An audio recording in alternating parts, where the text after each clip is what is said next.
प्रभू येशू ख्रिस्ताच्या नावाने प्रेमी सलाम. आमच्या यूट्यूब चॅनल मध्ये स्वागत आहे. नवीन ऐकत व पाहत असाल तर सबस्क्राईब करा. बायबल विषयी थोडक्यात माहिती. कार्यक्रमाला खूप खूप सहकार्य करा. इतर विश्वासी मित्र व नातेवाईकांना खूप खूप लिंक शेअर करा. धन्यवाद. उपदेशक पुस्तक. लेखक. उपदेशक हे पुस्तक प्रत्यक्ष त्याच्या लेखकाची ओळख देत नाही. लेखकाने स्वतःला उपदेशक 1:1 मध्ये हिब्रू शब्द कोहेलेथ म्हणून ओळखले, ज्याचा अर्थ प्रचारक असा होतो. उपदेशक स्वतःला यरुशलेमेचा राजा दाविदाच्या पुत्राच्या रूपात बोलावले, ज्याने माझ्या आधी यरुशलेममध्ये राहणाऱ्या सर्व लोकांपेक्षा शहाणपणात वाढ केली आहे आणि ज्याने अनेक नीतिसूत्रे एकत्रित केली आहेत.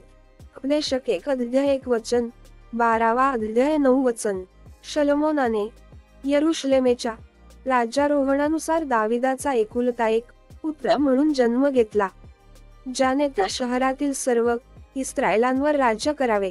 1:12 येथे काही वचने आहेत जे सूचित करतात की शलोमोनाने हे पुस्तक लिहिले. या संदर्भात काही संकेत आहेत की शलोमोनाच्या मृत्यूनंतर एका वेगळ्या व्यक्तीने पुस्तक लिहिले असे सुचवले आहे. कदाचित 100 वर्षांनंतर. तारीख आणि लिखित स्थान साधारण इसवी पूर्व 940-931.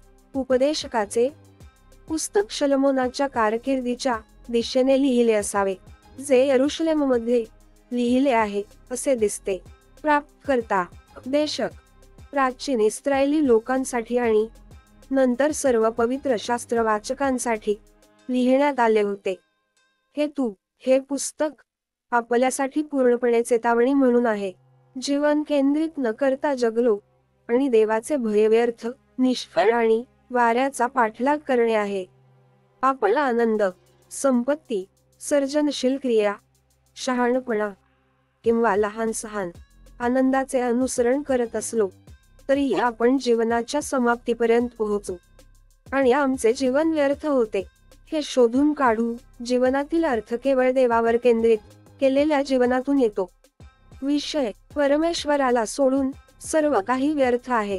रूपरेषा. 1.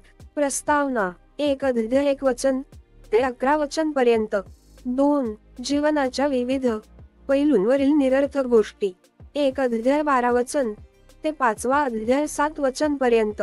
3. देवाचे भय 5:8 ते 12:8 पर्यंत. 4. अंतिम निष्कर्ष 12:9 ते 14 पर्यंत. आमेन.